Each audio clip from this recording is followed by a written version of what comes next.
আছে তার সাথে আগামী যে কর্মসূচি আসছে সেটি ঘোষণা করছি। আমাদের 1 নম্বর ঘোষণা হলো কর্মসূচি দাবি আদায় 3রা ফেব্রুয়ারি 26 থেকে 5 ফেব্রুয়ারি 26 পর্যন্ত সারা দেশে সকল দপ্তরে দপ্তরে বিক্ষোভ মিছিল ও কর্মচারী সমাবেশ সকাল 10টা থেকে দুপুর 12টা পর্যন্ত চলবে। ঘোষিত কর্মসূচি 2 চলমান কর্মবিরতি।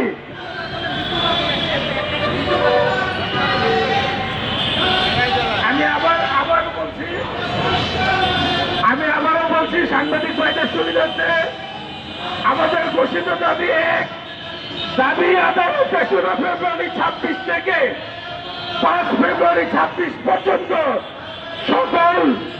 সারা দেশে সকল দপ্তরে দপ্তরে বিক্ষোভ মিছিল ও কর্মচারী সমাবেশ সকাল 10টা থেকে 12টা পর্যন্ত চলবে। চলমান কর্মবিরতি সকাল 9টা থেকে 12টা পর্যন্ত অব্যাহত থাকবে।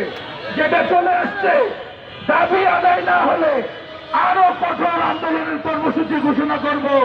এমনকি আমরা সারা বাংলাদেশের সকল স্বাস্থ্য সেবা প্রতিষ্ঠান সহ সকল সরকারি দপ্তর অধিদপ্তরে আমরা শাটডাউনে যেতে বাধ্য হব যদি আমাদের দাবি, আমাদের প্রাণের দাবি, নবম পে স্কেলের বাস্তবায়নের দাবি নির্বাচনের আগেই ঘোষণা চাই এবং 1 জানুয়ারি 26 থেকে কার্যকর চাই। সংগ্রামী সাথী বন্ধুগণ, আমার বক্তব্য দীর্ঘায়িত করবো না।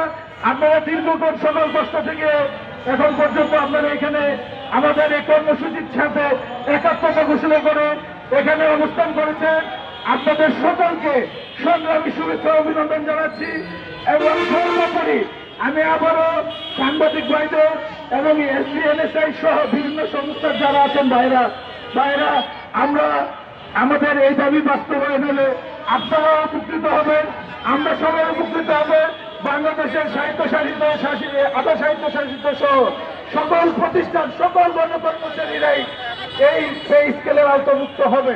আপনারা সঠিক তথ্যটি দিয়ে আমাদের সহযোগিতা করেন। সবাইকে ধন্যবাদ। খোদা হাফেজ। বাংলাদেশ জিন্দাবাদ। এবং আজকের এই সমাবেশ এখানেই সমাপ্তি ঘোষণা করছি।